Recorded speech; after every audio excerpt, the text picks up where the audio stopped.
there. Yeah, it feels a little better when you're I wanted to start by saying all glories to Srila Prabhupada. And I wanted to say also, Nama Om Vishnu Padaya Krishna Prastaya Bhutale Srimate Bhaktivedanta Swami Iti Namine Namaste Saraswati Devi Gauravani Vacharine Niyavishesha Sunyavadi Paschatya Deshatarine. So yes, this is a class on the Maha-Mantra. When I was creating the class, I thought, well, should it be an intro? What should it really cover? I don't even know. So I started to do a little research on mantra chanting. Even though I do have some experience, I felt like this class would be supportive for myself to gain more knowledge and understanding of what I'm doing. I feel like I've been fairly successful with mantra chanting, this Maha-Mantra. At the same time, I've struggled. I've been through struggles, and I thought, hey, let me do a class on this subject because I do have experience. Plus, I'm struggling, so why not support myself? So that's why I decided to choose this particular topic. So Hare Krishna, Hare Krishna, Hare Krishna, Krishna Krishna, Hare Hare, Hare Rama, Rama Rama, Hare Hare.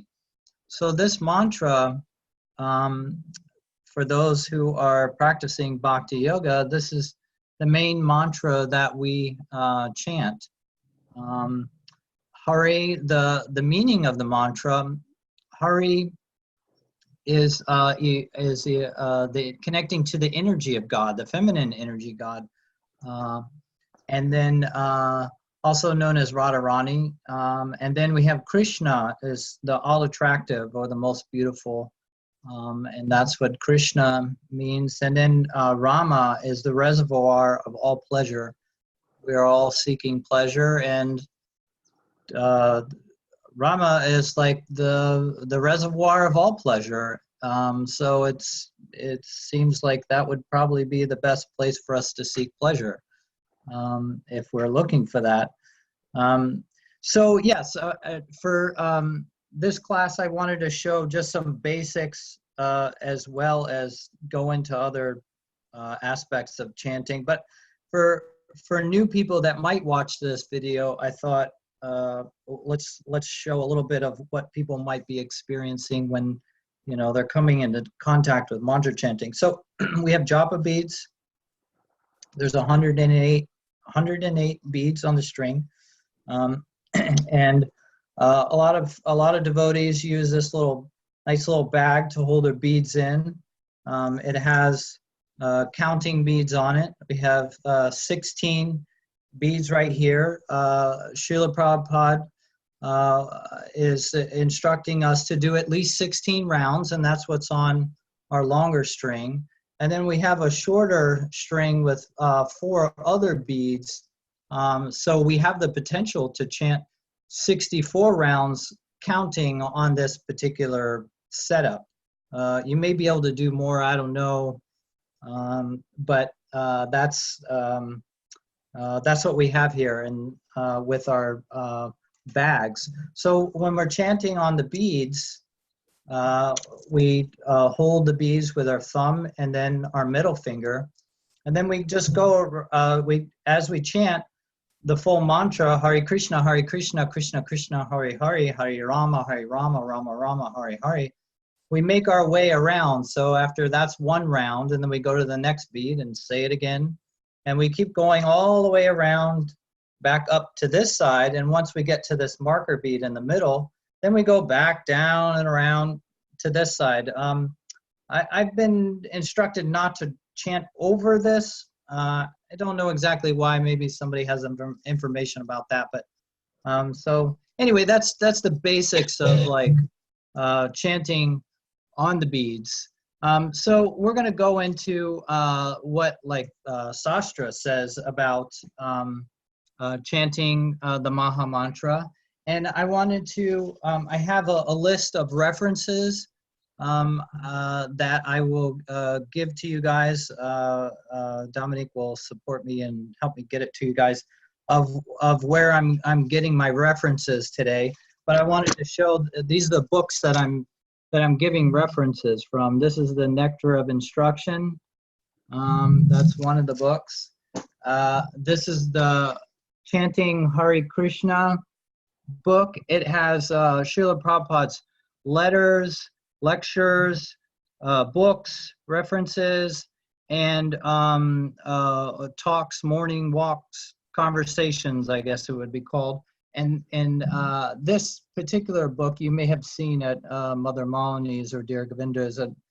I just recently came into contact with it. It has a lot of really great nectar in it regarding chanting Hare Krishna. I'm looking forward to finishing reading that. I just started. And then, of course, the Bhagavad Gita as it is, we're going to be going into that. And then the Nectarian instructions. These are letter responses from Srila Prabhupada to his devotees. So I'm going to be making some references in there as well. So let's get started. So it is described, this practice describes this chanting process as awakening our original consciousness. And it helps us remember our true position in existence, which is the servant and loving exchange relationship with Krishna, the Supreme Personality of God. So this is quite a big, it's proclaiming quite something very big, I think, as far as coming into contact with this practice. From growing up not in contact with this practice. And so I'm like, okay, well, let's take a look at what Sastra says directly about that. So I'm going to first go to Nectar of Instructions, and I'm reading from page 55. And I'm just going to be reading like a little paragraph from each of these references. So it won't be too much me reading, but anyway, so I'm going to read this paragraph here on text 55.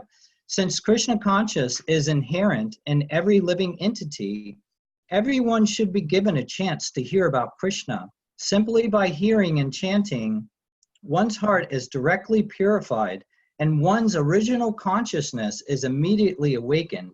Krishna consciousness is not artificially imposed upon the heart. It is already there. When one chants the holy name of the Supreme Personality of Godhead, the heart is cleansed of all mundane contamination. So that's pretty big, statement there, and that's kind of it's acknowledging that we already have a loving relationship with Krishna. We've just forgotten it. We've lost awareness of it, and so that's a big deal. It's not like we're like falling in love with Krishna like we never were in love with Krishna. It's like we already are in love with Krishna. We just are so like lost to our true nature that we've forgotten it. So this mantra chanting helps us like awaken to the love that we already have. So that's a Nectar of Instruction. So now I'm going to go to the Bhagavad Gita, and we're going to be looking at chapter 8, text 8. And we're going there. And so there we have, I'm going to read the translation and purport.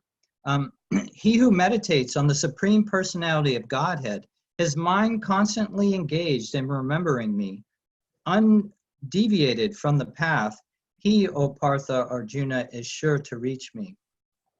In this verse, Lord Krishna stresses, this is the purport. In this verse, Lord Krishna stresses the importance of remembering him.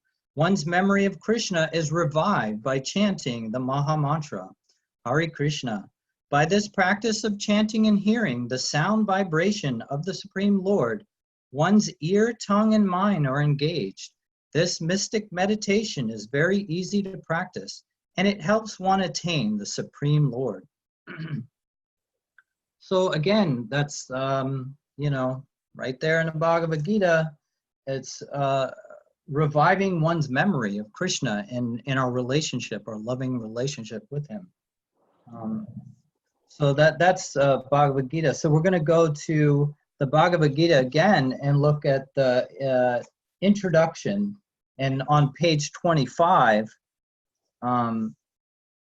we are going to look at, it's more at the top of the page there when you have time to look at yourselves. So this talks about, it's going into Lord Chaitanya. So Lord Chaitanya says that one should practice remembering the Lord by chanting the names of the Lord always. The names of the Lord and the Lord are non-different. So Lord Krishna's instruction to Arjuna to remember me and Lord Chaitanya's injunction to always chant the names of the Lord are the same instruction. There is no difference because Krishna and Krishna's name are non-different. In the absolute status, there is no difference between the reference and the referent. Therefore, we have to practice remembering the Lord always, 24 hours a day, by chanting his names and molding our life's activities in such a way that we can remember him always. So I really like this statement here because it talks about remembering Krishna. So that's the whole goal, is to remember Krishna, remember our relationship with him. So it says here that Lord Chaitanya is saying that remembering Krishna is the same as chanting the names of Krishna. It's the same it's the same process and the same experience. So the more we chant, the more we remember is the whole idea of that. So that was something that I felt was significant that I wanted to present in this class as well. So so now we're going to kind of go a little bit in a different direction here. Hare Krishna, Bhakta Devon, nice to have you with us.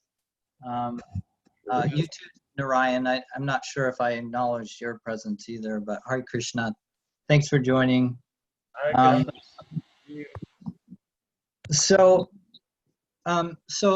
this is a direction that I wanted to go into. So we looked at the basics of chanting, our true memory and awareness of our relationship is revived through the process.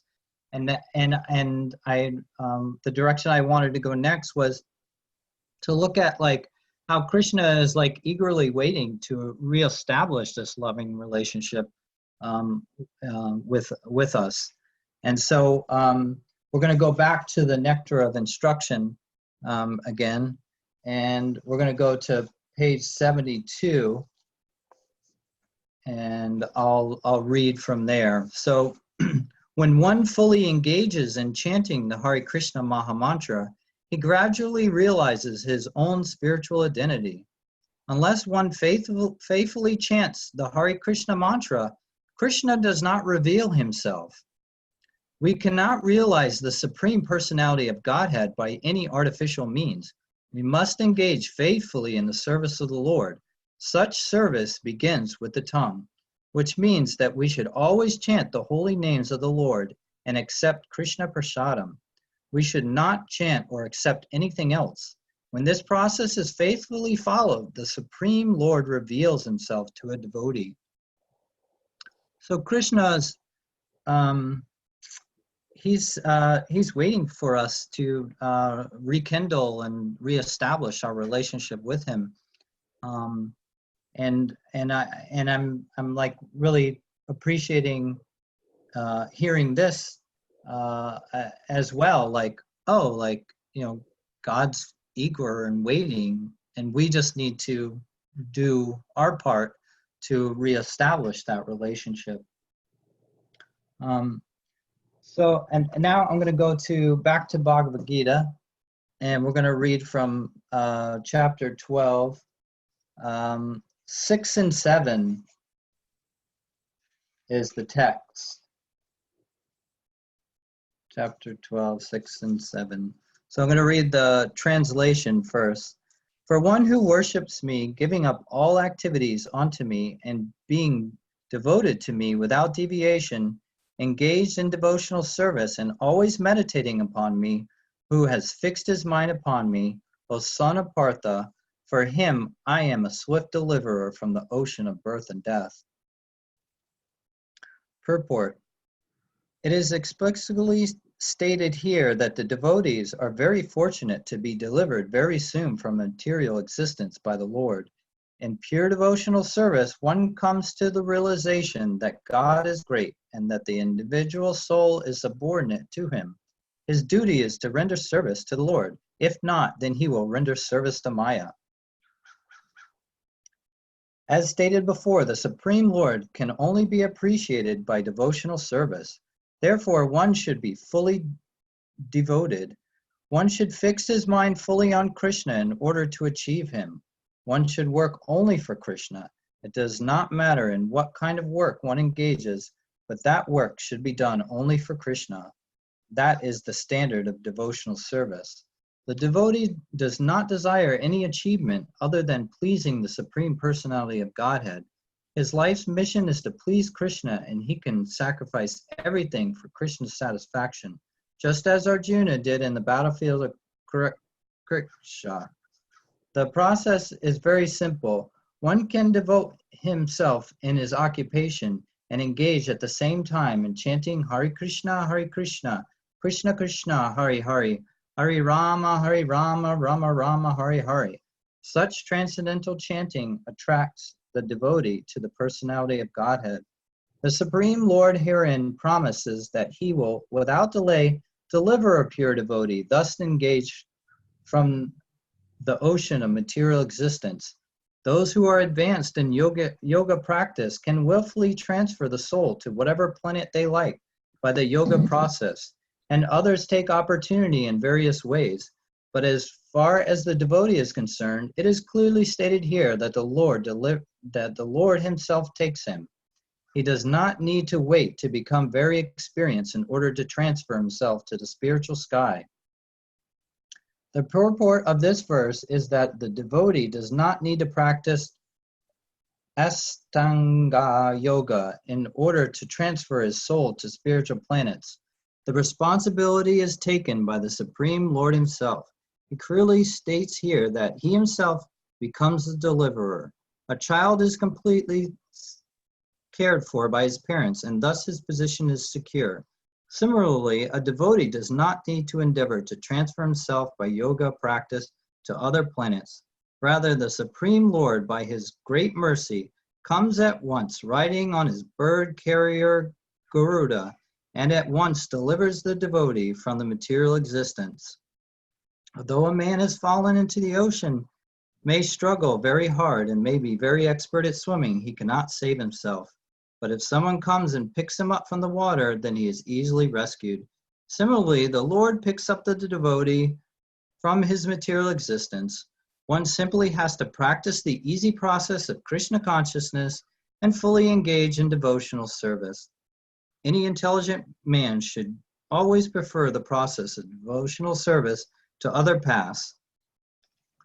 So I really like this verse a lot because I've struggled in my life, like feeling like, oh, I'm not gonna get it right, or I gotta figure this out, or this is this to me is like I just need to surrender, and Krishna just takes care of all the nuances of carrying me and out of this this situation that I'm in. And so I really appreciate this verse very much regarding that. I know I'm like talking a lot. We're going through these. I just wanted to cover these because I am I don't know. I feel inspired to cover these. So how's everybody doing with the class so far? Yeah. Anybody have any comments or questions before I'm going to keep going through a couple of books for at least, about 5 more times before I actually get into speaking about more like practical aspects of the chanting practice, and then my personal experiences, and then we get into like question and answer. But I felt like these particular verses were a good like intro and to be supportive and giving somebody an idea of like, well, what are we really doing here? What is really happening? What does Sastra say about like what happens when we chant this mantra? So does anybody have any questions or thoughts or feelings at this point? No? Okay. Well, I'm going to go back to this. It's kind of a lot of reading, but so Prabhu? Yes. Hare Krishna. This is Devon. It took me a second to get unmuted, but in your understanding, my question is, if we chant inattentively, knowingly, like, oh, I'm doing something else and I'm chanting, what's your opinion or experience on, would that be better or worse than like not chanting at all?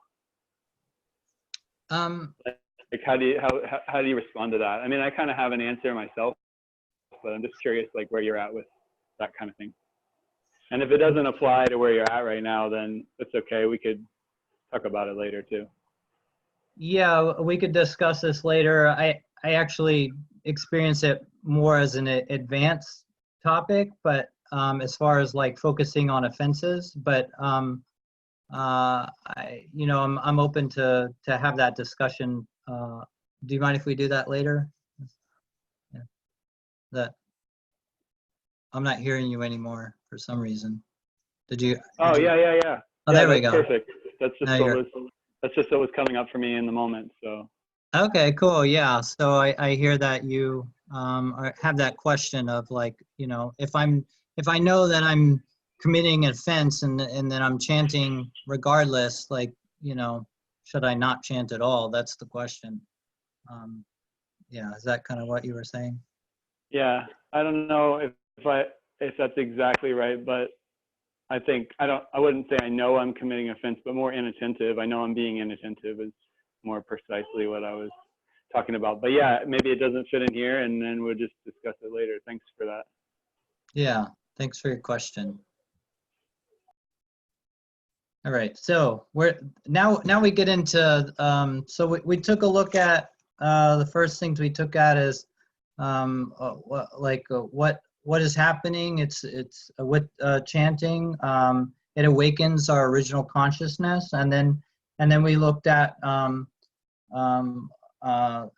Krishna is eager and ready, and he can he comes to pick us up and carry us through the process. Now we're going to take a look at what is the power and potency of the mantra, not only on our own consciousness, but outside of us as well. So in this particular part of it, I find really fun.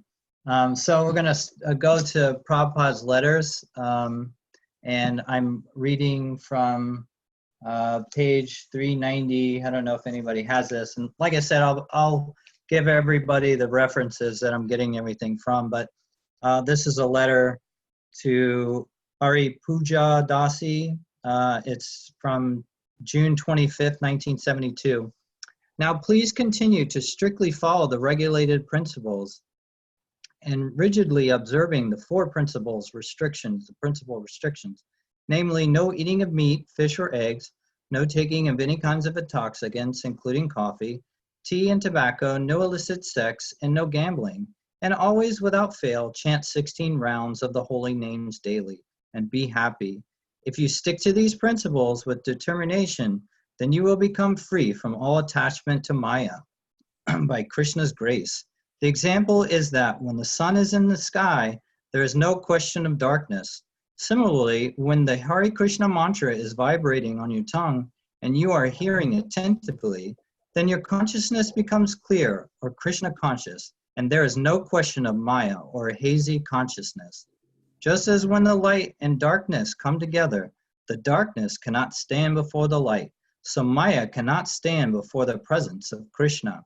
Always remember, therefore, to chant Hare Krishna, and that will save you in all circumstances without any doubt. So this is, a pretty profound response Srila Prabhupada gave to this particular devotee in regard to the power of the Maha-Mantra and liberating us from Maya, our entanglement with Maya. Yeah, so, and next we're gonna go to the Nectar of Instruction, and we're gonna look at page 56, and I'm gonna read from there. Not only is the chanter of the Maha-Mantra purified, but the heart of everyone who happens to hear the transcendental vibration of Hare Krishna, Krishna Krishna, Hare Hare, Hare Rama, Rama Rama, Hare Hare, is also cleansed. Even the souls embodied in lower animals, insects, trees, and other species of life also become purified and prepared to become fully Krishna conscious simply by hearing the transcendental vibration.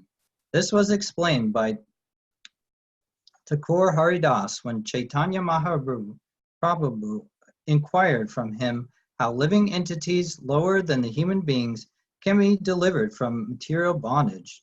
Haridas Thakur said that the chanting of the holy names is so powerful that even if one chants in the remotest parts of the jungle, the trees and animals will advance in Krishna consciousness simply by hearing the vibration.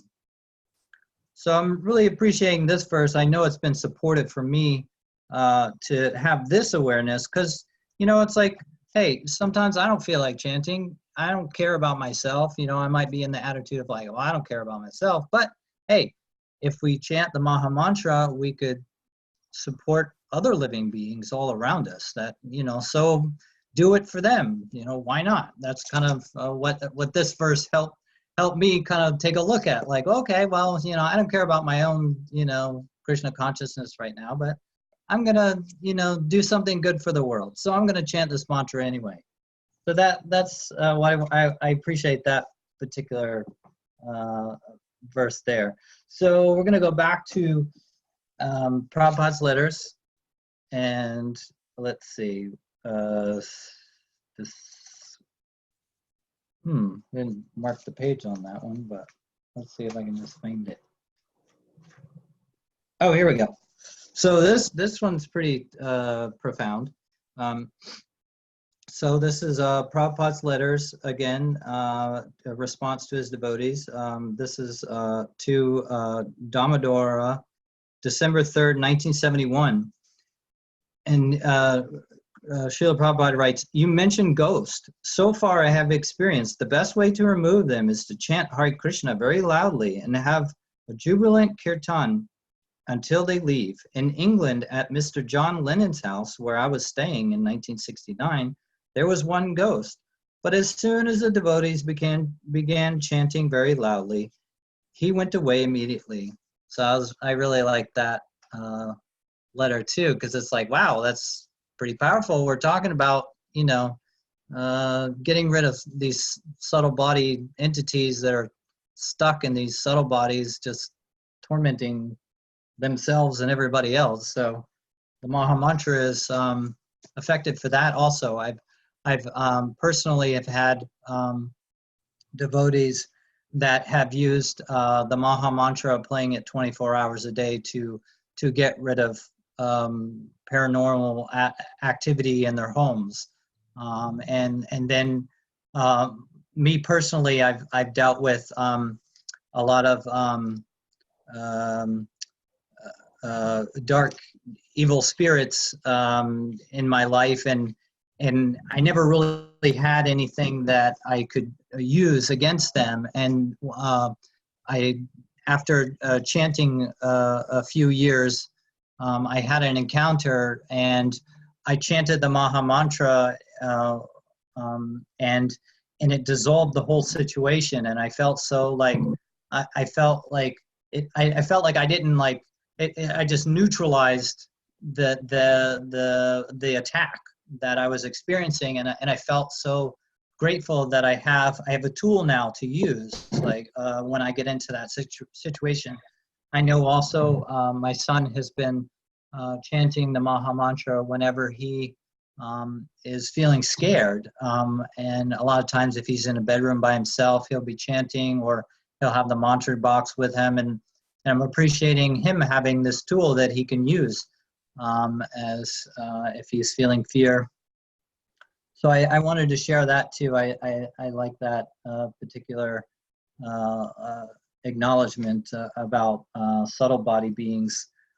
So now we're going to go to this Chanting Hare Krishna book. We're going to look at page 16 in here.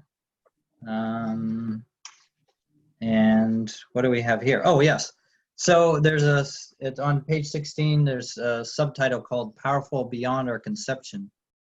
And if there is any chanting of Hare Krishna, oh, he will hear and become advanced. This sound vibration is not material, it is spiritual and powerful beyond our conception.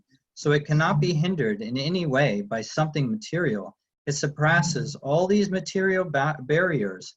So you can know it. When you are chanting, you are also giving benefit even to the child in the womb. I was really appreciating that as well. Yeah, acknowledging the power of the Maha-Mantra, and that we can't even conceive how powerful it is. So that's, you know, a lot of very big statements about, you know, the mantra and the power and effects of it. So now I'm going to go into a little bit and share about the mood or the consciousness while chanting the Maha-Mantra. Like, what should we be doing, or what should we be thinking about? So Prabhupada's, we're going to go to Prabhupada's letters again. And 383. All right, page 383 I'm reading from. This is Subala Dasi, and 8th of July, 1969, letter, Srila Prabhupada response. Simply pray to Krishna that you may be able to, by his grace, to serve him nicely. Our prayer of Hare Krishna mantra means addressing Radha and Krishna for being engaged in their service. Hare Krishna means, "Oh Hare, oh Radharani, oh Krishna, please engage me in your service so that I can get relief from the service of Maya." Just like a person resigns from an inferior quality of service and accepts a superior quality of service, similarly, our prayer to Krishna is to give us relief from the inferior quality of service to Maya and to be engaged in the superior quality of service to Krishna. Service we have to render, and the whole process is to accept the superior quality of Krishna, excuse me, the superior quality of service in Krishna consciousness. I hope this finds you in good health. So this particular response letter, I really liked because it acknowledged, you know, I tend to forget that, you know, I have to be in service to something, and I'm either in service to Maya or I'm in service to Krishna. So, you know, it's like, it seems like this philosophy presents the paradigm that, you know, it's much better to serve Krishna than Maya, and, you know, it's much more fulfilling, and, you know, there's, it's more secure. There's so many, like, you know, benefits to serving Krishna as to be serving Maya. It's just a never-ending cycle of struggle and headaches and turmoil, and, you know, it's just yeah. And then acknowledging too, like, our mood. You know, please engage me in your service. So this is the mood while we're chanting. we should be meditating on is like, please engage me, how to, please use me to serve you. So we're going to look at a few more of those types of consciousness, or the intention while chanting. Okay, so we're going to go back to the chanting. Did you have a question, Bhakta Devon? Oh, Patrick, Bhakta Patrick, Hare Krishna, welcome. Hare Krishna. Yes, so we're going to go back to the Chanting Hare Krishna book, page 14, and we're going to go to this particular conversation I appreciate very much between Srila Prabhupada and a devotee. So the devotee asks, what should we be thinking when we are chanting? What do you think about when you're chanting? The devotee asks Srila Prabhupada. Chanting, you simply hear. This is Prabhupada's response. Chanting, you simply hear. When you say Hare Krishna, you try to hear very sound. Hare Krishna, that's all, nothing more. This is meditation. Your tongue and your ear should be engaged in sounding this transcendental vibration. Hare Krishna, best meditation. This is also accepted in the Bhagavad Gita, the best meditation. You don't keep your mind elsewhere. You keep your mind on chanting Hare Krishna and hear. So this is the response. When I was chanting, you were hearing. When you were chanting, I was hearing. So it is an exchange. I hear your chanting. You hear my chanting. This is the process. So there is no possibility of thinking anything else. Best and easiest type of meditation. Fully factual. You at once become on the transcendental plane. You see? So practice it, and you will see how spiritually you are making advancement. And it is very simple. When you are walking on the street, you can chant Hare Krishna. There is no tax, there is no expenditure, there is no loss, but the gain is very great. Why don't you try it? If without any loss, without any expenditure, you gain something, the supermost sublime thing, spiritual realization, why don't you try it? We're not asking for money. We're not asking for $250 to pay for any hearing. No, it is freely distributed. Please take it and try it. Make an experiment. There is no business here. You simply chant Hare Krishna and try to hear the sound. That's all, nothing more. So I appreciate this letter. Srila Prabhupada is just encouraging, the devotee or anybody else to just, try it out, see for yourself. There's nothing, they're not asking for anything in return. They're freely, Srila Prabhupada's freely giving this process. And, we live in a world that there's so many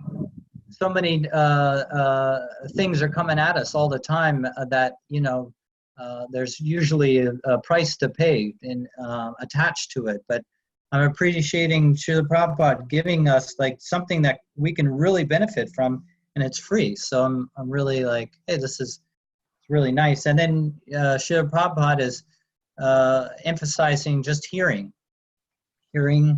and chanting and hearing and being in that process of hearing Krishna's name. And then the one last little thing I want to read from this book, the same book. It's on page 38. Let's see. Oh yes, concentrate fully on the sound. So this is a letter to Radha Vanbala Dasa, January 6, 1972. Chanting japa should be done early in the morning with full concentration, preferably during the Brahma Muhurta hour, the 1.5 hours before sunrise. Concentrate fully on the sound vibration of the mantra, pronouncing each name distinctively, and gradually your speed in chanting will increase naturally. Do not worry so much about chanting fast. Most important is hearing. So as you know, as I read about more and more about chanting, like Prabhupada really emphasizes hearing more than, you know, chanting a bunch of rounds, or, you know, it seems like the hearing is really the key part of the chanting process. But and then at the same time, like engaging our senses, our tongue, and chanting, and giving it a voice so we can hear. So there's more engagement in our senses as well. So now I just want to talk about, I want to take a pause from that. We kind of went through the effects of the mantra, what Sastra says about it, and Srila Prabhupada's input on a few different practical things that we should be, you know, thinking about, or in when we're chanting, and some basic stuff like that. So so I guess I wanted to speak a little bit about, actually, let me take a pause and see how everybody's doing. Is there, so far, does anybody want to share anything about what I did talk about and read about so far? Does anybody have anything? Yeah, thank you, Gaetano. It was really enlivening to hear these things. And I'll share from my perspective. I see how having grown up around others chanting Hare Krishna, but not really engaging in it in a like fully empowered way, I would say, like in kind of just like, oh, this is what people do around me, or this is what my family does, and being kind of like a passive observer, and like doing these things, but like on a cultural level, and not really on a I guess for me, it's in the last few years, it's becoming more like really wanting to understand why I do these things, and like to do them, to like chant really with my heart, rather than like, oh yeah, I heard this, this, and that, and I'm just gonna, I don't know. I think it's easy to be like a fish in water with things that we grew up around, where you don't even realize kind of the specialness of something, or the uniqueness of something, because I see more of like this like subtle but very deep, like I know that kind of attitude in me. And I realize I have so many like really kind of stupid sounding questions and stuff like that I've never really thought to ask. Like one being like, is being deaf just like the worst karma ever? Or like, is the vibration still,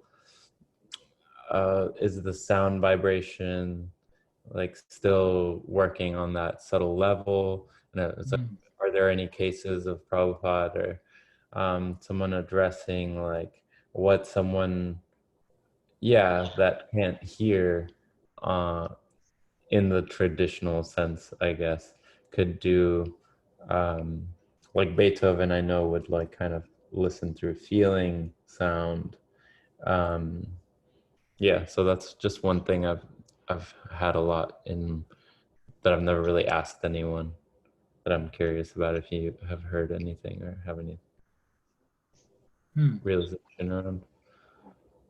Yeah, I appreciate you sharing.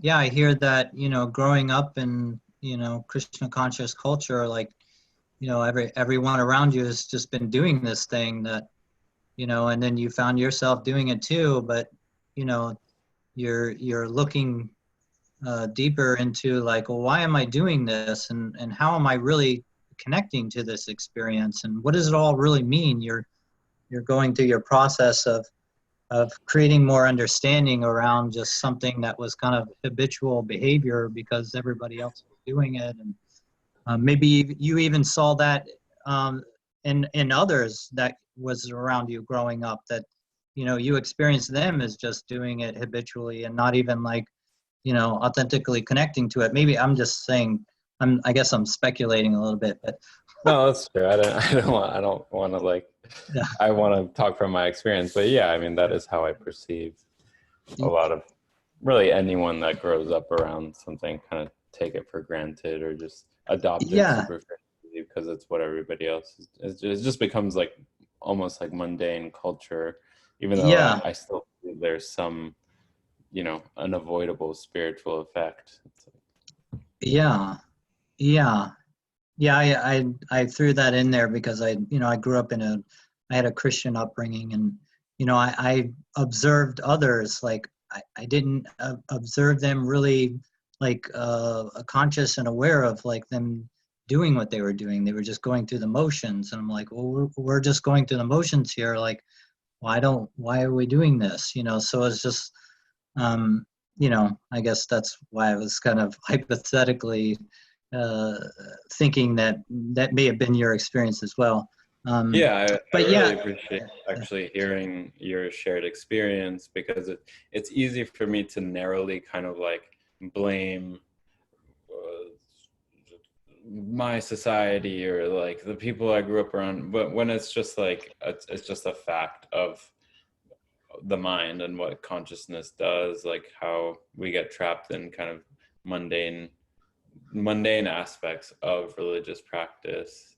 mm, And that's, why I think, yeah, anyways, I appreciate you sharing that because it helps me see something that I need to see over and over again, that it's not any one group or any one person. It's just a sort of a natural phenomena of just kind of starting like automating our life rather than really being present. And mm. yeah. Yeah, and I'm hearing that your focus is turning away from that and your focus is on like, okay, what am I experiencing? What is true for me? What how do I cultivate a deeper understanding for myself and more authentic and real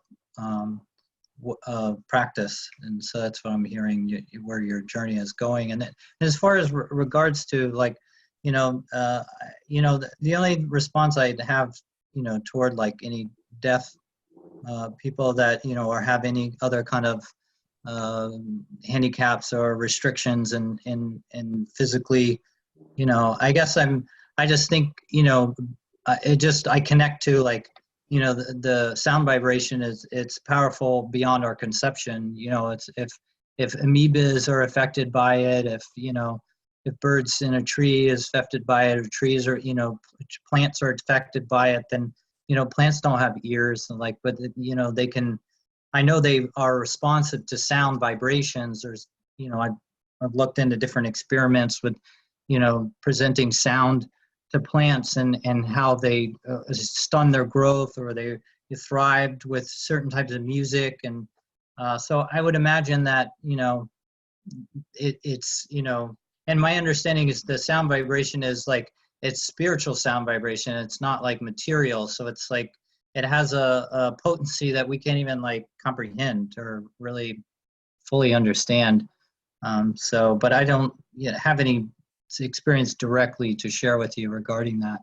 Might be interesting to look into, just to hear more about how how people connect to the Maha Mantra, with different restrictions, in that sense, physical restrictions on it. Yeah, I appreciate your answer and that it broadens, a tendency kind of to think of sound on one gross level as like a musical thing or something that has to be produced in a certain way, when it's a subtle like physical, um yeah, it's a physical force. It's mm, like permeating space, and it doesn't need to just be like, we don't need necessarily ears to perceive sound, Mm, and or to be impacted by sound, mm, human ears or any other, and I appreciate you going even to a more subtle reality of this, that it's not even about the physical sound in a way, that this is transcendental.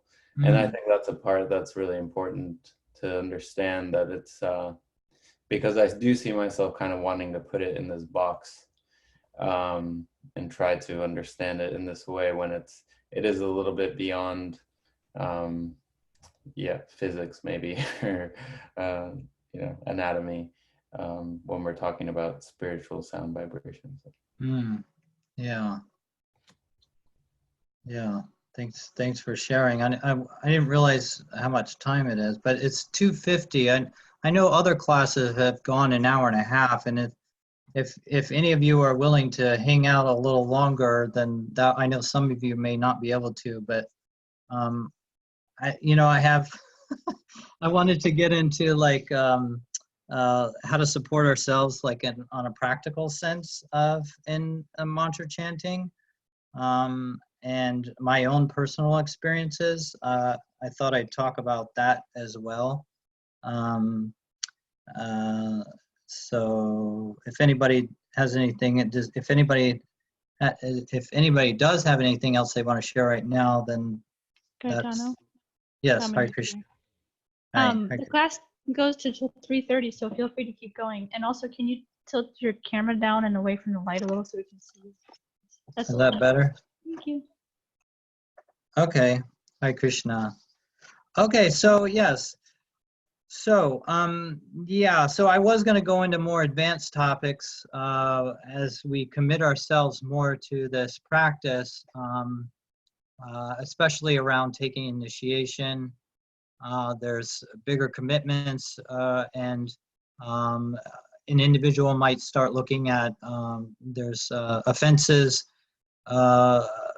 with chanting, but I decided not to go into that particularly with this class because of time, and I thought maybe this could be more for people that are just kind of starting chanting, and I wanted to go into more practical like stuff that that people could use, or just to hear from how I've kind of gone through my process with chanting, and then maybe some sharing regarding just basic practical stuff, like your question earlier, Devon. Are you? Yes, you're still with us.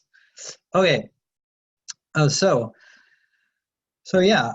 So let's talk about how to support ourselves with our chanting practice. There is one more. There's a letter I'm going to read real quick because I thought it like pertained to this this topic. So this is a response letter from Srila Prabhupada again, and let's see if I'm in the right spot. Yes, 3D4. Okay. So Briandra Babu, January 22nd, 1970.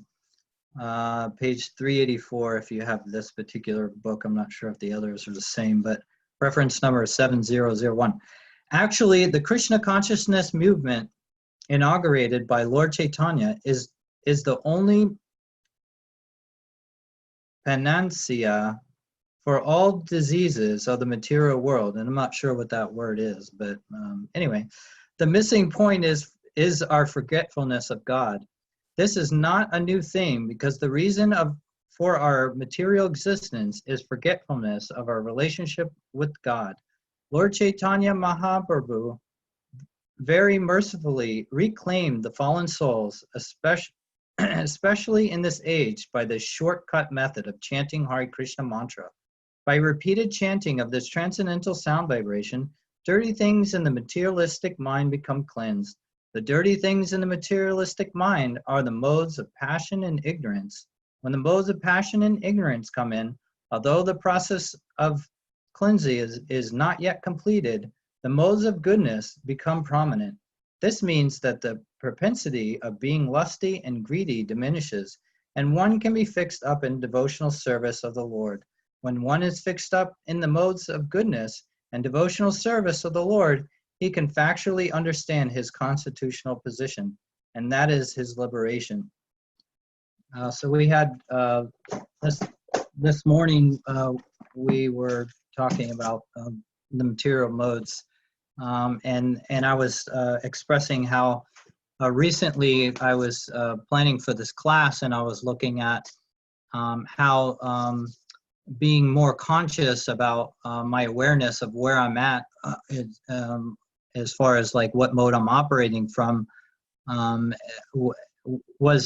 has been supportive in helping me get back on track with my chanting practice. I've recently allowed myself to kind of go off the mode of passion, and my chanting practice has been like this kind of, I'm chanting in the morning and midday and at night I'm finishing, and last week I missed 5 rounds and I'm catching up on them, and so and this is what I've noticed, that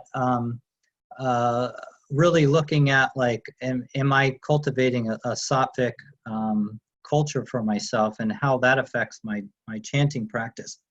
So I wanted to talk just briefly, it's 2:56. I just want to share a little bit about my history with Maha-Mantra chanting, and then share how I've supported myself over the years. So I started about 5 years ago now, and I wasn't really ready to chant 16 rounds. I felt it overwhelming to think about, like, chanting that much, and I'm like, well, I didn't even know anything about this practice, or why I'm even chanting, or let me try out 1 round a day. So I made a commitment to chant 1 round a day for 3 months, and I thought, well, let me see what the experience, if I benefited from 1 round a day, then I'll consider doing more.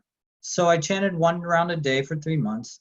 And I also knew that I needed some accountability. So I chose to use some individuals that I have in the spiritual community here that I have a lot of respect for, and they're like completely focused on their devotional service. And so I wrote to them specifically to use as accountability buddies, because I thought it would be supportive, because I want to look good to them, that was my thinking. I'm like, well, I'm like, if I want them to take me seriously, because I don't take myself seriously. So anyway, so that's my consciousness where I was. So I was like, okay, let me chant 1 round a day. And I noticed, I'm like, oh, I like this. This is, I feel calmer. I'm digging this. So I decided to chant another round. And I did this process till 8 rounds. I increased 1 round every 3 months, all the way up to 8 rounds. And then I noticed at 8 rounds, I just kind of got a little stagnant. I didn't feel like I was progressing. I felt like, well, I don't feel like I want to increase anymore. I didn't feel the taste. I didn't feel like I wanted to taste more. I felt like I just want to stay right here. And then Dear Govinda presented the idea to me that of the regulated principles. So, in Bhakti Yoga, as we commit ourselves more, there's certain structures that one might want to start to take on. And the structures were no meat eating, no illicit sex, no gambling, and no intoxication. And up to this point, I was pretty regulated. I would say I was pretty regulated with those. So I started stretching myself more with these particular regulations that individuals use in this practice. In Bhakti Yoga, they use these regulations.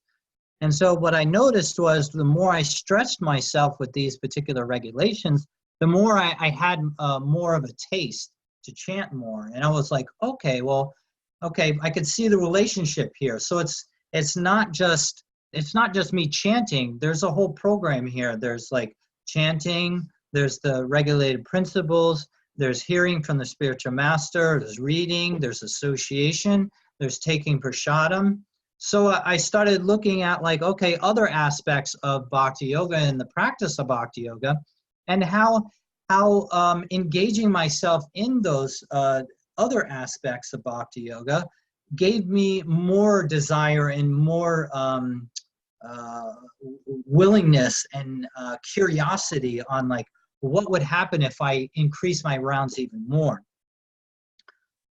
So that led, I think that, and so I increased, I went from 8 to like 10 or 12, and then I went to 16, and then I went to like 20, and then I went to like 24, and I was steady at 24 for like, I don't know, at least about 6 months. And then and then I had a big crash. I believe that was the time that I had my appendix. I had a appendix removed. I believe that was around that time. I had an appendix removed, and I felt like I just felt so like I was like, you know, enthusiastic, giving myself to the process, and I just felt hit, like I was like, just like attacked or something, like thrown off course. It was almost like I was flying and like a rock hit the airplane, and I was like, meow. And so I like had my appendix removed, and I had a few, like they gave me painkillers, and then I was like all these thoughts of like, oh, I remember when I used to do these in the past and I loved them. And then I was thinking about, oh, how can I hurt myself even more so I can get more of these painkillers? And it's justifiable, right? Because I'm in pain, you know. So this is like thoughts that are going through my head, you know, and it completely threw me off course, like in my chanting practice. And so after the whole appendix recovery, I got back up on my feet again, and I started chanting again. I think I might have gone up to maybe like 20 rounds a day I was doing at that time. And then I got into a car accident. I believe that was a car accident, and then I injured my back. And then I was just like, you know, oh, I wanted to go back to the whole appendix thing. So when I got home from the hospital, a friend from work shows up at my house, and he's got a Krishna deity. He walks in the door. He like walks up to me. He's like, here, I've got this at an estate sale. I thought you'd like it. I don't know what it is, but I thought you'd like it. And I was like, oh, that's a Supreme Personality of Godhead, Krishna. And for me, it was like Krishna was saying, surrender fully. There's nowhere else to go. So I was like resisting up to like my appendix. I was resisting like surrendering fully. I was like, I'm still attached to this or that. I'm not ready to give up this in my life. And so I got the message from Krishna, like surrender fully. Of course, I wasn't ready for that. I still feel like I'm going through my process, but that was a message that I got from Krishna. And I was getting the message too, that all along that Krishna was visiting me in my dreams. He was giving me insight on my life and behavior and engagement and how it's affecting me. So as far as like Sastra expressing Krishna showing up and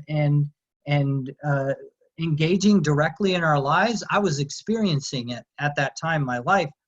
And I was like, I kind of like, oh, is this really happening? It's all in my head, you know, is this really real?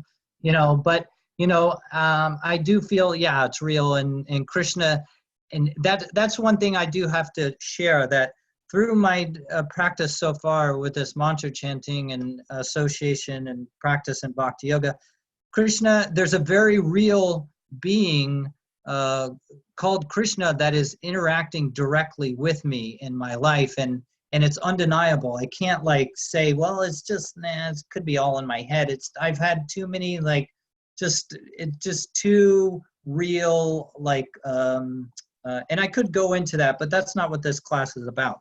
So let me go back to let me go back to my chanting practice. So I've had some ups and downs with my chanting, you know, being thrown off. And then I decided, I was in a car accident. I decided to start moving toward initiation.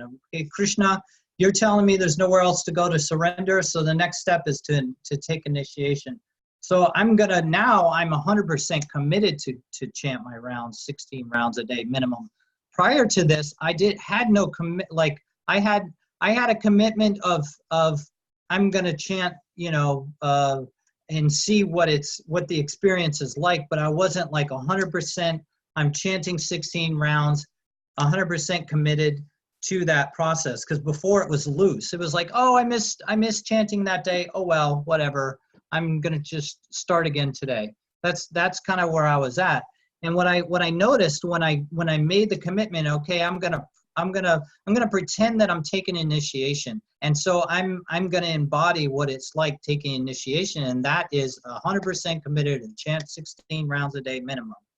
So what I noticed was that created a lot of like disturbances in me, and like I felt like all this pressure, and like it was like even if I was successfully chanting my rounds, and I still felt like this pressure. I'm like, I got to complete my rounds, and I didn't like it at all. I'm like, I liked so much more when I was just experimenting, and it was all like because I'm connecting authentically with it, and I'm feeling inspired, and it wasn't like, oh, well, I don't feel like chanting today, but I'm going to do it anyway because I made that commitment. So that's all. I feel like it's a more advanced direction for an individual in Krishna consciousness is to make bigger commitments than just doing things out of inspiration and fun. And that's basically where I was before. And so let's see. Yeah, so things that I've found.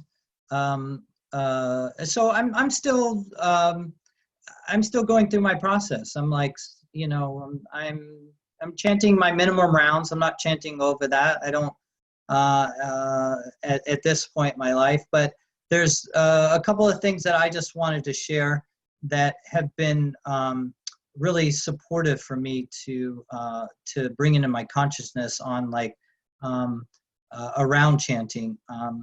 And one thing is that Krishna is a person, and when we chant, we should be chanting with the same attentiveness that we do our spouse or our best friend, and it's to be treated like be respected and treated like that high level relationship. So that just knowing that and keeping that into my consciousness has been supportive for me. Chanting in front of deities or pictures of Krishna, or chanting in front of the mantra sign, Maha-Mantra, the actual words, has been very supportive for me when I'm struggling with my chanting. So yeah, it's a little bit about me and my chanting. Accountability has been helpful. Yeah, so I guess at this time I would like to hear from you all. Maybe we could go back to your question you had, Devon, and then we could go from there. And so are you still with us, Devon? Just to make sure, I don't see a picture of you, so that's why I'm asking. I don't see a video. Hi, Krishna Bhakta Devon, are you there?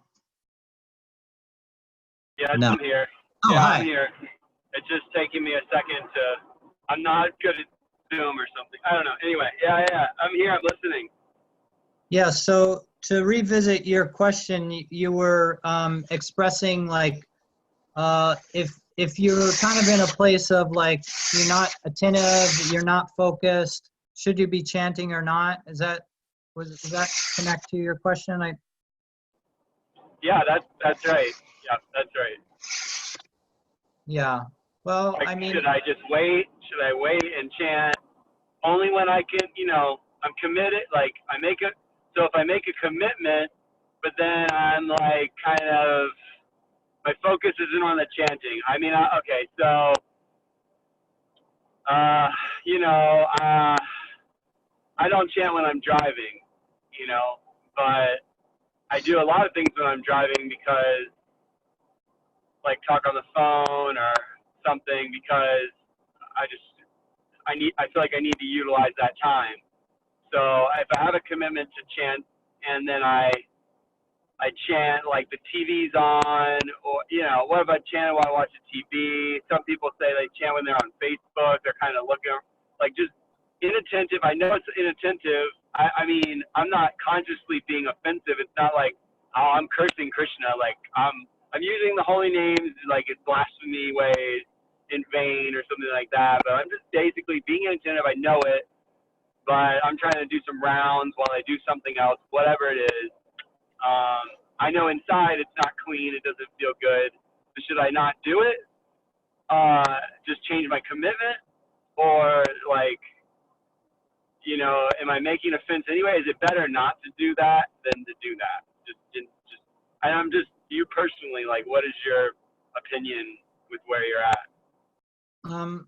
Well, I guess, I mean, I could share my personal opinion and I'll do that, but I feel like, you know, it's like, you know, I don't know about for you personally, but I guess if I was going to give you any kind of advice, I would do some like searching and find out what Srila Prabhupada has to say directly about that. And then you can make a decision from there. Because I know that you do identify with Srila Prabhupada being your spiritual master. So I don't really feel qualified to give you like real real supportive feedback as far as that goes. But if you want any information from, I guess if you're going to get feedback from me, this is what I have to say. Just, I guess, think about like, if you were Krishna, like put yourself in Krishna's shoes and then just be with that experience of Devon, the character of Devon or the spirit soul Devon, being in a conversation with you if you were Krishna. So that's probably that'd be the only thing. And then, you know, it's like just, you know, be with that experience and then decide for yourself, like what are your goals? What are your goals with chanting, and what are your goals with your relationship with Krishna? And so I guess that's as far as like any kind of advice or feedback from me directly, that would be my advice. Okay. What do you think? Yeah, and I appreciate. I hear you saying like go to Srila Prabhupada. You know, have in my relationship with Prabhupada, like what do I get from him? And then and then look inside, look at myself, look at my goals. No, I appreciate your response a lot. I guess you're also helping me clarify like where I was coming from in that question. Like for me, all these things are going on. I'm questioning it. I'm looking. I'm hearing from other people, and so I guess when I'm asking you, and now I'm feeling more clear, like what I'm asking you is when you're talking about chanting 24 rounds, I'm thinking like, wow, how attentive are those rounds? How attentive can they be? He's got kids. He's got a job. He's got responsibilities. Like, how sustainable is that for you? How focused are they? Do you ever chant while you're doing something else, or like I'm just, what does that look like for you? You know? Yeah, no, I appreciate that question. I actually reduced the amount of rounds I was chanting because I wanted to slow down. It's been part of my process. I noticed that I wanted to articulate the words more clearer, because I felt more connected to the experience when I did. And so that's where I'm at right now, is I can manage 16 rounds, articulating them clearly, and I feel connected to the experience. Where when I was chanting 24, I noticed that I would get distracted a lot more, and I didn't feel as connected to the experience. But even with 16 rounds, I feel like, so as a parent, it's very challenging to, especially if you didn't grow up with this practice. It's like all new to you. So it's like, okay, how do I incorporate into my life? And so for me personally, I aspire to chant all my rounds in the morning before the children are awake. Now, do I do that now? Since we've decided to move to a new location out of our house, I'm not waking up on a regular schedule like I used to, but we used to be pretty disciplined with going to bed on time, 9:30, and waking up at 3:34, and chanting all the rounds before the kids are awake. it's the perfect time to do it before the children are awake. But, I understand too, if you got a young, child like yourself who his sleep schedule's all over the place. So that's a different scenario than like older kids that are going to bed on time and waking up on time too. So, you have a whole different challenge there with a child that, I mean, I don't know, and I don't know Krishna Kirtan, what his sleep schedule is, but I remember having a baby and it could be all over the place. So, your committed time to chant may not be, time to do that if you need to be, with that child. And so, yeah, I'm not sure if I feel like I might have gone off and talked about a little bit extra there, but yeah, what's happening for you?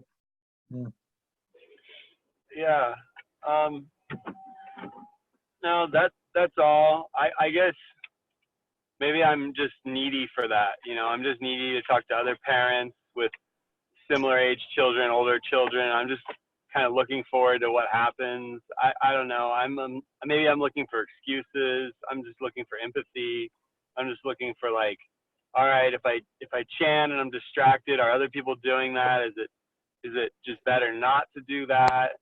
This is just what I'm going through. I don't think there's answers. I think that the answer is like what you said, just can make commitments that are realistic, and then that way I've completed my commitment instead of, oh, I got to do 16, but like half of them I'm definitely not attentive, So I guess I'm just using this as a platform, a venue to just share a little bit.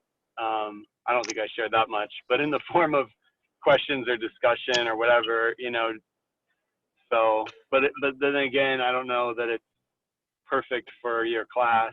I heard you gave a class this morning as well, so I'm just generally inspired by you, and I'm just inspired to have these kind of conversations with you in this forum or not. But Gaetano, so Yeah, thank you for sharing. Yeah, I appreciate you sharing, and it sounds like that you maybe need more direct association around practicing Krishna consciousness and family life and support around that. So yeah, I encourage you to create that for yourself.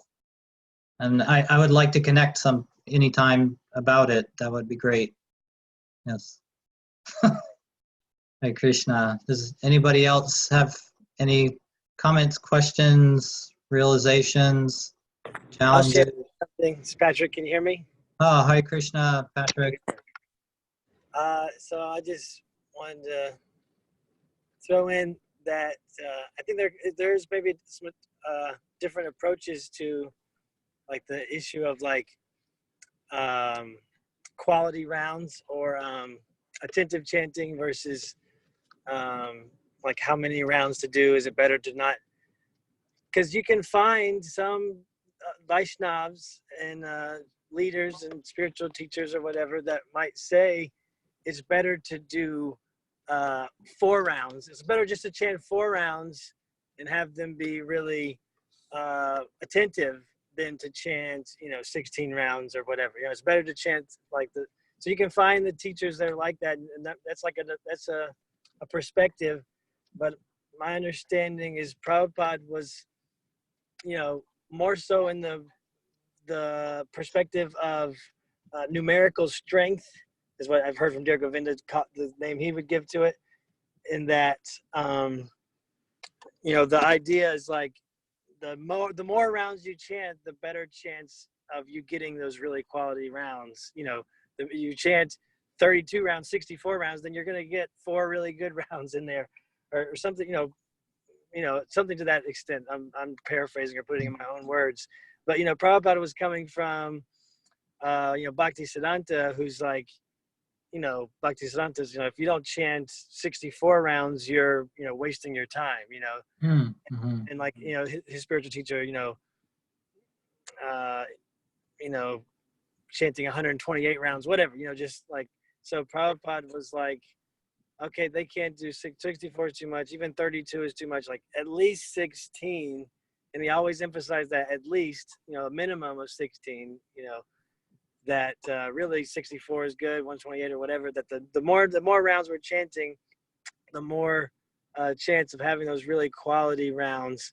And so I think that's more Prabhupada's mood, so it's not to say you can't, somebody else could have a perspective of like, oh no, better just to chant 4 rounds or 8 rounds and have quality rounds than to try to chant more. But Prabhupada was always in the mood of like numerical strength, chanting 24 hours, as much as you can. Yeah, thank you. I appreciate that, Patrick. I can relate to that, and there's been times when, I don't really feel like my rounds have been quality until I've chanted at least 16, and then after that they start to feel like quality. It's like all the busyness in my mind like starts to slow down after 16 rounds is kind of like the warm up. The 16 rounds is the warm up, and then we really get into like connecting with the Maha-Mantra experience. So I can relate to what you're saying in regards to that. Yeah, and if someone's aspiring to follow Srila Prabhupada's instructions, then there's his instructions for us. Can I share something? Yes, Hare Krishna. Devon, I did have some experiences where it's not that I didn't chant the rounds eventually, but there's many times where I'm like, I'm sorry, Krishna, I'm just not present for you. And I really treated him like a person and gave him the respect he deserves, that like, I can't talk right now. Like, I can't spend time with you right now. And I would just be so unavailable for chanting that I stopped or I didn't start. And I think that's an option, not so much to drop chanting altogether, just be like, yeah, right now it's not happening. I'm not available. Like, that was the realization. I'm not available. And then but I'm coming back. Like, I do want to spend time with you. I do want to make the appointment. I want to show up to the appointment and be with you, a person, and give you my attention and love. But like, I'm working on it. Like, I'm gonna get there, but I need some space first, or pause. So I just want to share that little tip. Yeah, thank you. I'm hearing you, that you make a conscious choice to say, I'm unavailable right now, as a respect. Treating Krishna, it helps you to remember and to really honor that this is a relationship with a person. Okay, it's like any person, but not like any person, but it's like more than just any person, but a person. And so, yeah, it reflects on your commitment, your like to keep your agreements. Yeah, it helps. It sounds like it just really supports you to remember that Krishna's a person, and so to honor the relationship. Yeah, and one more thing to add is that, like, I think for each of us, the prescription is different. Like, if each of us came to Prabhupada based on who we are, the response may be a little different, like exactly what the next steps are. Like, for example, people who have, like, I spoke with someone recently who is like really dropped their rounds, but they've gone through initiation, they've committed to 16 rounds, and they sort of dropped it and got really like behind, and so behind that it was such a heavy weight that the advice that actually Dira Govinda gave to that person was just chant, like forget about how attentive you are or not. Like, that was basically what I think I heard. Like, just get started again, because I've heard I don't have a quote, but the prescription for inattentive chanting is more chanting, something like that. I think maybe someone else here may confirm that is the medicine to give yourself for if you're inattentive, is just to keep chanting. Anyway.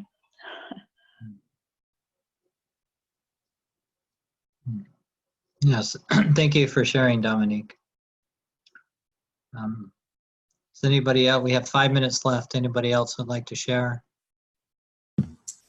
Yeah. Hi, Gaetano. Thank you. Hi, everybody. Hare Krishna. Hare Krishna. It's nice listening to everybody's process being different and having some reflection on just my own self-acceptance of how it's okay. Like, there's, at first I put a lot of pressure on myself, but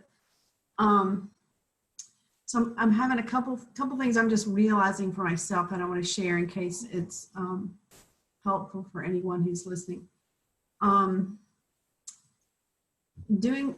For me personally, doing my rounds early before daylight at the same time every day, it seems to be the pattern and the habit seems to develop better when I'm not trying to do them whenever I get up, or if I'm on vacation, or if I'm working. Like if I just kind of commit to having, like, there's a space created for them. I don't have children, but I have this crazy job, so it's a lot of pressure, and I never know what time we're going to start because it's not a 9-to-5 job. So it's kind of the same challenge. There's just nobody in my house with me to distract me, but it's taken me a couple of years to get to where I can just do them without thinking about it anymore. And I think what helped with that was setting, like, this is what we do, and making that commitment for sure. And I made a commitment to someone to for accountability as well.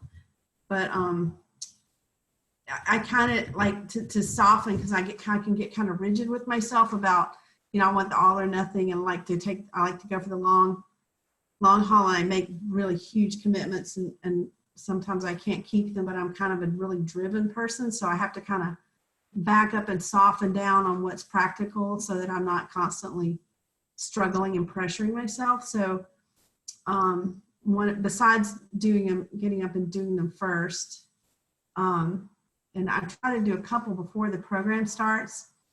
And then I've also found that reading, like if I read a chapter from the Gita, whatever I'm struggling with in my life, I go to the Gita, or I think there's some purport on that, and I just read a little bit to kind of get my mind in the state of Krishna. And then I've got something to kind of focus on to get those first few rounds going.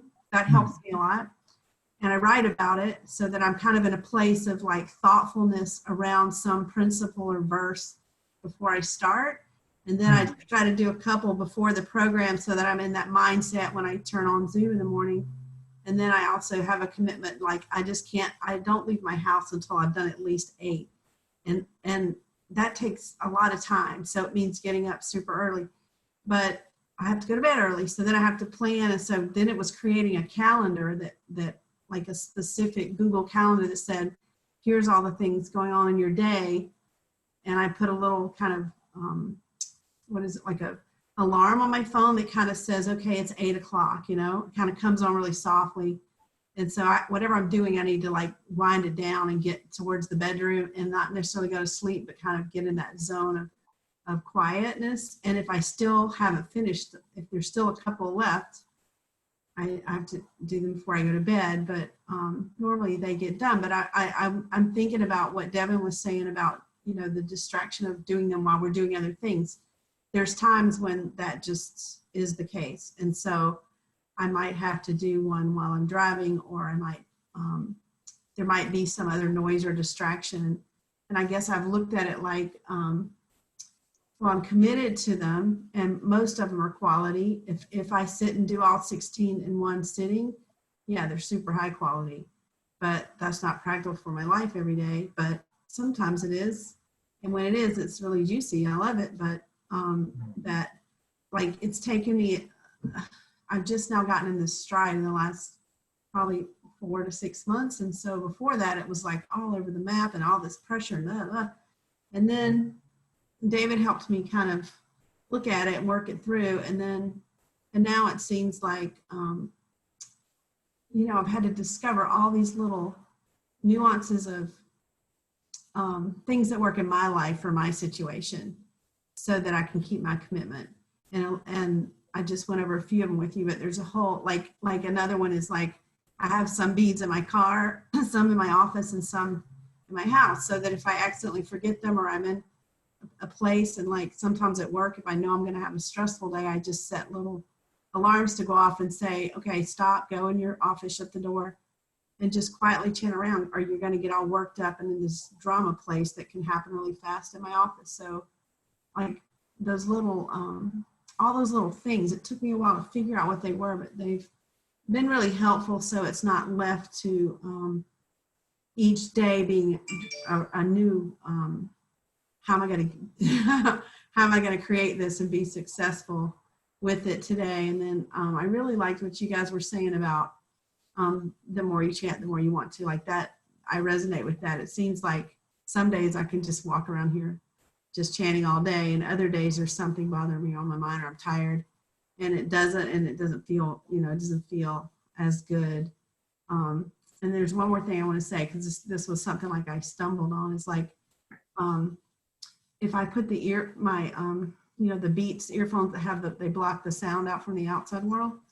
I use those for Zoom, and when I'm chanting with those on, I can hear myself. You know how that is, and so that hearing part is like amplified, and it somehow the vibration is stronger. So even sometimes when I'm not listening to anything on Zoom, I'll have them on and I'll chant with them on just to kind of get that extra sensation. And then sometimes I'll listen to Prabhupada, and sometimes I'll listen to music that's someone singing the mantra or something, so that I can adjust the vibration according to whatever my mood is, so that I stay in the zone of creating a space that I feel like it's going to support my rounds being as much quality as I can, depending on, you know, if I'm taking a nature walk, or if I'm in a stressful situation, or, you know, it's been a long day and I'm tired, I don't want to, and so it's like all these little tricks. So I'm just sharing some of those because now that I know all those tricks in my toolbox here, then I'm like, okay, it's not so much of a big challenge anymore.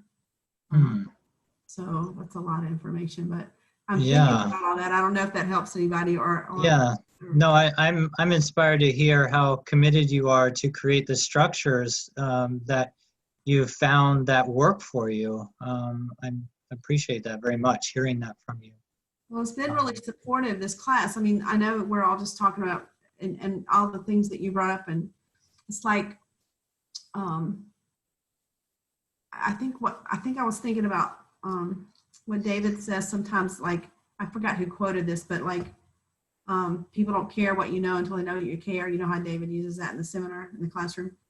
I was thinking about, well, when you were talking about, well, Krishna's, he's a person, and we're chanting to him as a person. And I'm like, well, if we're not chanting and we don't care if he knows if we care, like, it is kind of reduces it to some kind of like mundane ritual that like Narayan was talking about at the beginning of the class. It's like really focusing on who am I talking to and why am I talking to him, and he's a person and all that kind of stuff. I that was really inspiring to me too. I want to just our commitment it shows Krishna that we care, and that you know, Krishna responds to that.